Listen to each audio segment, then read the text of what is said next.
It has been purported by various news outlets that Jay-Z, Sean Carter, the rapper from Brooklyn, has just became a billionaire or earned over $1 billion in his career.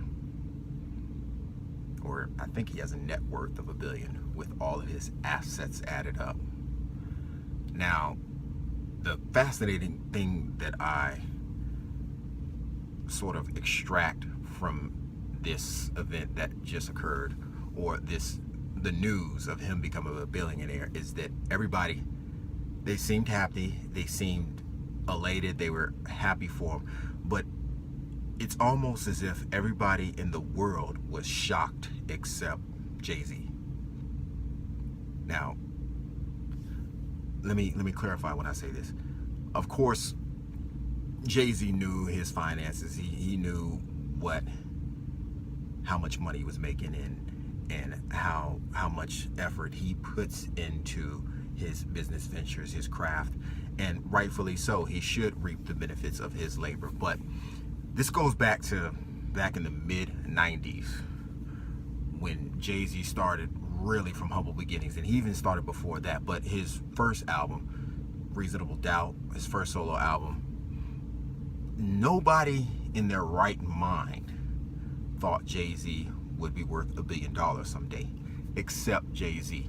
If you look at some interviews from Jay-Z back in the day, he alluded to ownership, entrepreneurship, and owning your masters. He was talking like an entrepreneur back in the mid-90s. And as a rapper, if you think about it, it's fascinating. It was unheard of.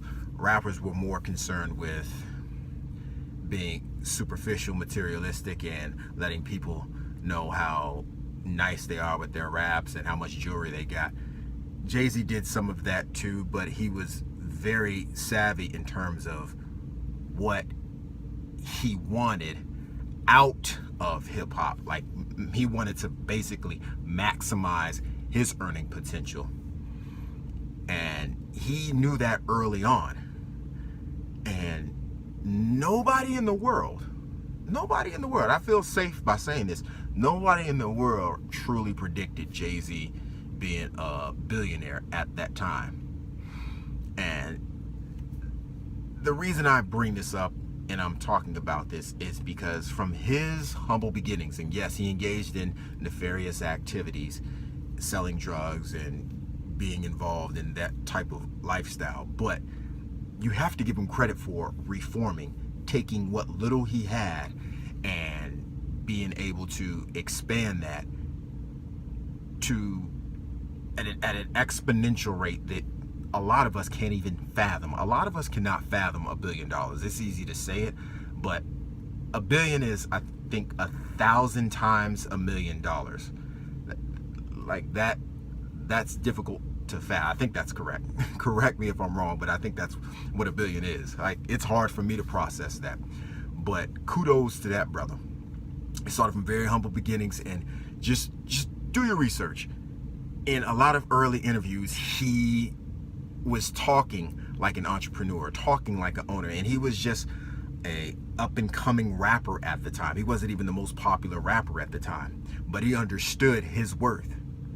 And in the world telling him he's not talented enough, in the world telling him, you're not going to be that good, and a lot of people rejected Jay-Z, he chose his own path, and he created his own path. And now he's worth $1 billion. He was the only one that had the tunnel vision and the foresight to see where he was going to be in this particular day and age. So I think it's fascinating. 25, 15, maybe even 10 years from now, I believe Jay-Z is going to be a case study, as this was an individual who started here and he ended up here, like, against all odds. So that's all I got to say for right now. Ozone Hip Hop Fest, August 3rd. A lot of dope acts show up and show out. Ben Phrases, good morning, good afternoon, and good night. Peace.